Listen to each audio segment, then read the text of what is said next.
তেতোর ভয়েতে অনেকে খায় না, তবে আমার পদ্ধতিতে একবার রান্না করে দেখবেন। আশা করছি আপনাদের কাছে ভীষণ ভীষণ ভালো লাগবে। বড়রা তো খাবে, তবে ছোটরা কিন্তু পিছিয়ে থাকবে না, তারা চেয়ে চেয়ে খাবে। তাহলে দেরি না করে দেখে নেওয়া যাক রেসিপি আমি কিভাবে তৈরি করছি। আজকে রেসিপি তৈরি করার জন্য 400 গ্রাম মতো করলা নিয়েছি।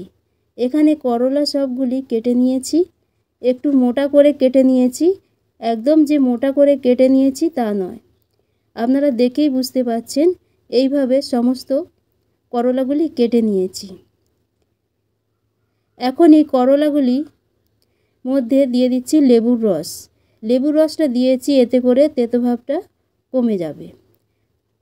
তারপর লবণ দিয়ে ভালো করে মিশিয়ে নিচ্ছি। হাফ চামচ লবণ দিয়েছি, খুব ভালোভাবে মিশিয়ে নিতে হবে। লবণ মেশানোর পর 5 মিনিটের মতো আমি ঢাকা দিয়ে রেখে দেব। এতে করে করলাটি সফট হয়ে যাবে। 5 মিনিট পর আমি দেখিয়ে দিচ্ছি করলাগুলি কতটা সফট হয়েছে। আমি চিপে দেবো এবং জলটিকে বের করে নিচ্ছি। সমস্ত এইভাবে করলাগুলির জল বের করে নিচ্ছি। আজকের রেসিপি যদি আপনাদের কাছে ভালো লেগে থাকে তাহলে চ্যানেলটিকে সাবস্ক্রাইব করবেন, পাশে থাকা বেল আইকনটি প্রেস করবেন, সবার সাথে শেয়ার করবেন, আর লাইক করতে ভুলবেন না বন্ধুরা। একইভাবে সমস্ত জল ঝরিয়ে নিয়েছি। তারপর আপনাদের দেখিয়ে দিচ্ছি কতটা জল হয়েছে। বন্ধুরা, এই জলটিকে অবশ্যই বের করে নিয়ে তারপর তৈরি করতে হবে।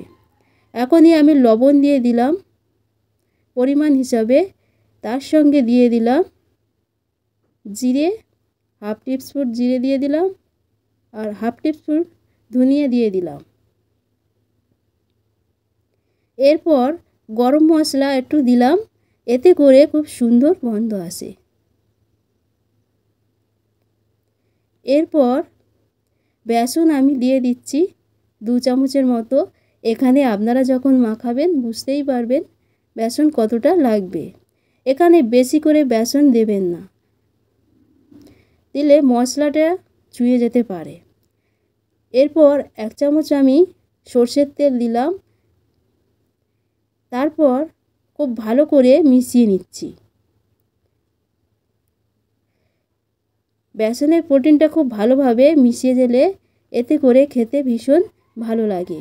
এরপর হলুদ গুঁড়ো দিয়ে দিলাম 1 টিস্পুন, আর কাশ্মীরি চিলি পাউডার দিয়ে দিলাম হাফ টিস্পুন, দিয়ে খুব ভালো করে মিশিয়ে নিচ্ছি। একটি একটি করে মিশিয়ে নিবে, এতে করে কিন্তু ভীষণ ভালো হয় এই রেসিপি। আজকের আমি একদমই অন্যভাবে তৈরি করছি।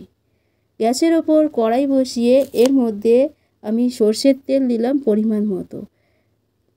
এরপর দিয়ে দিয়েছি কালো জিরে এবং ধনিয়া, হাফ টিস্পুন করে দিয়ে ভেজে নিয়েছি। ভেজে নেওয়ার পর এর মধ্যে আমি যে করলাগুলি সেট হয়ে গেছে এর মধ্যে দিয়ে দিচ্ছি। করলাগুলি সেট হওয়ার পর আপনারা আর নাড়াচাড়া করবেন না, গ্যাসের ফ্লেম বাড়িয়ে দিয়ে তারপর ঢাকা দিয়ে রেখে দেবেন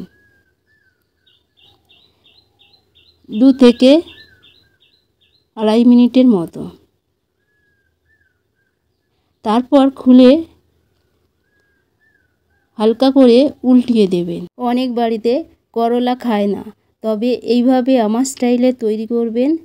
বড়রা তো খাবেন, এছাড়া বাচ্চারা পিছিয়ে থাকবে না, আর সব কিছুর সাথেই খেতে পারবেন।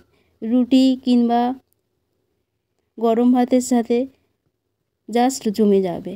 1 মিনিট পর ঢেকে রেখে দেব। তারপর ঢাকনা খুলে দেখিয়ে দিচ্ছি আপনাদের কাছে কতটা সুন্দর হয়েছে। আপনারা দেখেই বুঝতে পারছেন, এবং কমেন্ট করে জানাবেন রেসিপি আপনাদের কাছে কেমন লেগেছে।